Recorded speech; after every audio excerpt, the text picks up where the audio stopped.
Have you ever found yourself at a point where you feel like there's no way out? Moments where the pain, the fear, and the uncertainty become overwhelming? Today, we're sharing stories that prove that even in the darkest times, there's hope. These are real testimonies of how Jesus Christ stepped into people's lives and brought healing when all else seemed lost. Let these stories remind you that miracles still happen because God is still moving. What do you do when all the doctors, treatments, and remedies in the world can't bring you relief? My name is Sarah. For more than 10 years, I lived with a chronic skin condition that felt like a life sentence. It was something similar to eczema or psoriasis, and it controlled every aspect of my life. The flare-ups were relentless. My skin would become so hot and itchy that sleep was nearly impossible. I remember nights where I would lie awake, unable to find any relief, with ice packs pressed against my skin just to numb the pain. Doctors diagnosed me, but their words brought little comfort. They said there was no cure, only management through lotions and steroid cream. I carried those creams with me everywhere, my constant companions, because I never knew when the itching would start. I tried everything you could imagine: naturopathy, eliminating certain foods from my diet, all kinds of alternative treatments. Nothing worked. Eventually, I resigned myself to living with it, accepting that this was my life now. Then, during a time when I wasn't even praying for healing, I felt God calling me to fast from television. It was a strange request, especially during lockdown when TV was one of the few comforts I had. But I decided to obey, even though it didn't make much sense to me. The fasting period was supposed to be a month, but as the end of that month approached, I felt God urging me to continue. Another 2 weeks, he said. Then another stretch until my husband's birthday. I followed, even though I didn't see the point. But just one day before the fast was to end, something miraculous happened. My skin, which had tormented me for over 10 years, was completely healed. Itching stopped, flare-ups ceased, and I was free. I still have scars from where the condition once was, but the disease itself was gone, just like that. What amazed me most was that I hadn't even been praying for this healing anymore. It was a prayer I had forgotten, one I had given up on. But God hadn't forgotten.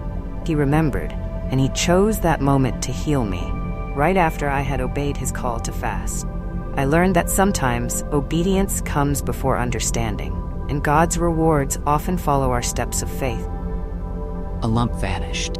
Imagine finding a lump in your body and fearing the worst, only to have it disappear when you least expect it. My name is Emily.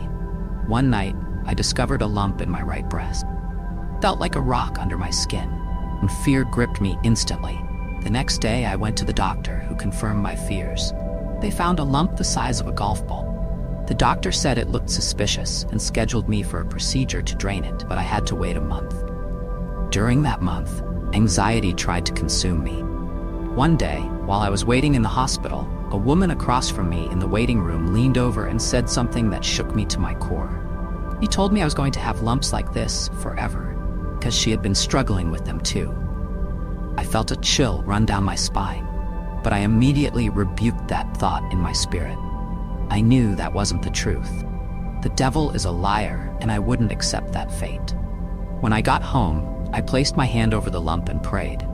I told Jesus that I wasn't worthy to ask Him for anything because I knew I had been distant, not living as I should. I asked Him to forgive my sins and pleaded with Him for healing, fully believing that He could heal me if it was His will. After that prayer, I felt a sense of peace, and I decided to put my faith in God and not worry. The day of the procedure finally came. I walked into the operating room, my heart pounding. There were 2 doctors present. The younger one began to scan my breast, but I noticed something strange. She looked confused. She kept moving the scanner around, unable to find the lump. The older doctor, with a confident look, took the scanner from her and tried herself. She couldn't find it either. The lump had disappeared. Both doctors were shocked, but I wasn't. I knew in that moment that Jesus had healed me. That was 2 summers ago, and I haven't had any lumps since.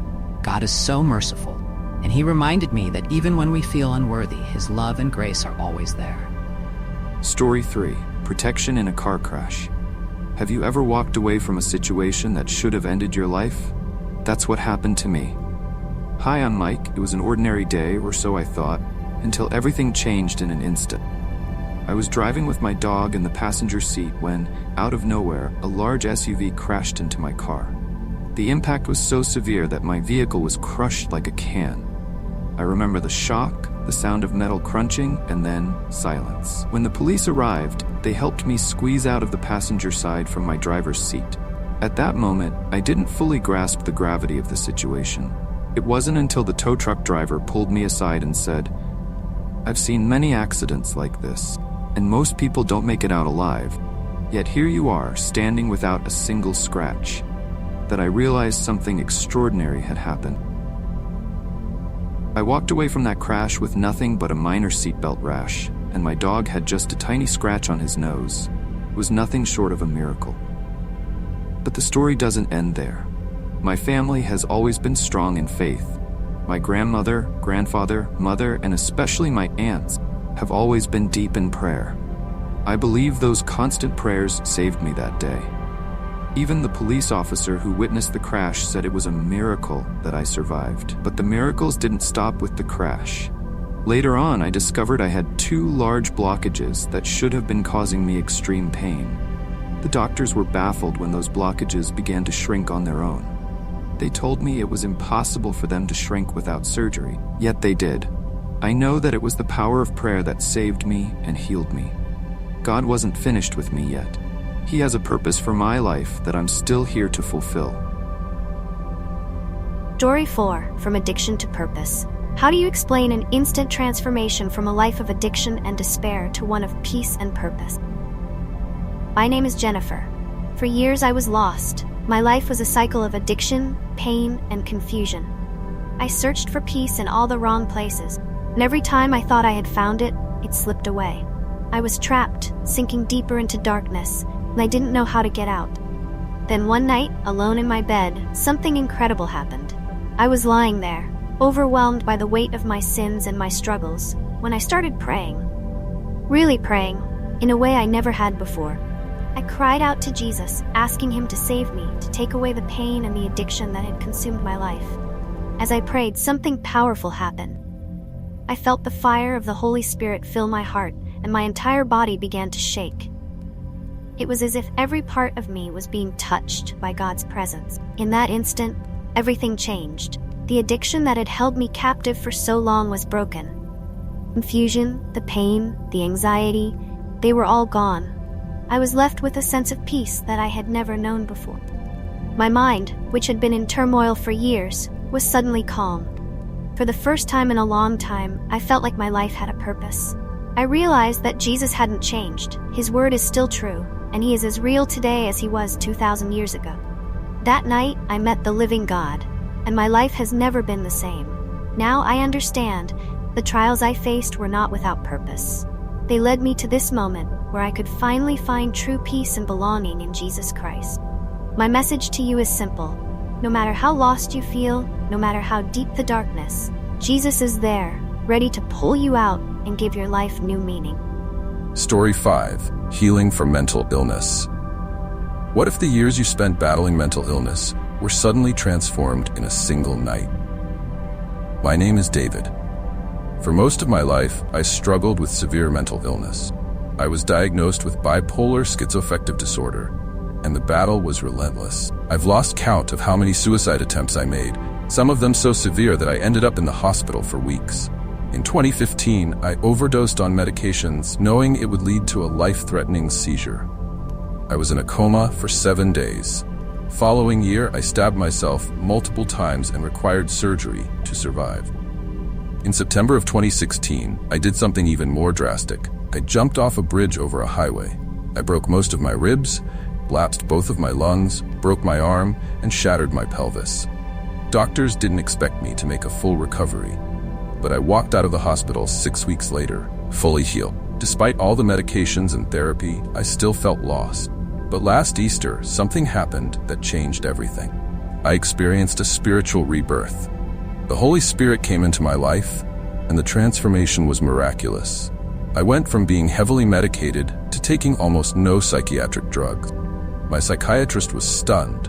What years of treatment couldn't do, Jesus accomplished in a single night. I now live with a peace and clarity I had never known before.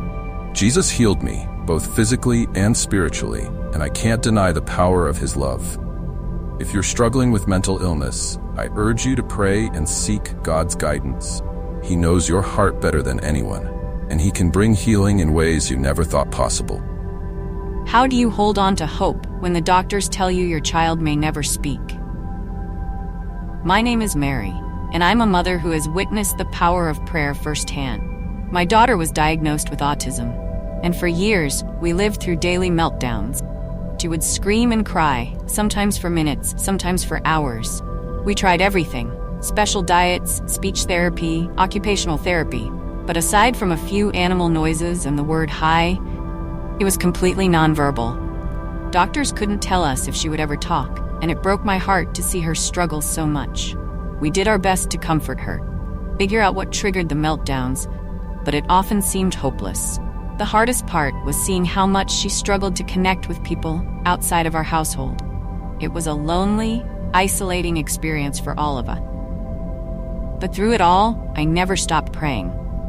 I asked God to bring healing to my daughter, to give her the ability to communicate, lift the burden that autism had placed on her and our family. And then one day, something amazing happened. After years of praying, my daughter began to speak. It wasn't just a few words here and there.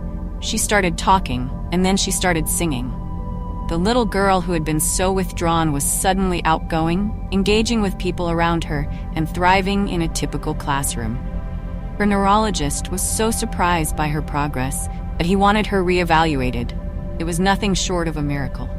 This experience taught me that no matter how impossible a situation may seem, God can work wonders. My daughter's transformation is a testament to the power of prayer and the incredible love that God has for each of us. If you're facing a similar situation, don't lose hope. Keep praying, keep believing, and trust that God is working in ways you can't yet see. If these stories have touched your heart, remember that the same Jesus who healed these individuals is available to you today. Whatever you're facing, don't lose hope. Keep praying, keep believing, and know that God is with you. If you've experienced a miracle in your life, we'd love to hear your story. Share it in the comments below or reach out to us. Let's continue to encourage each other in faith and spread the message that miracles are real and happening every day. Until next time, stay blessed.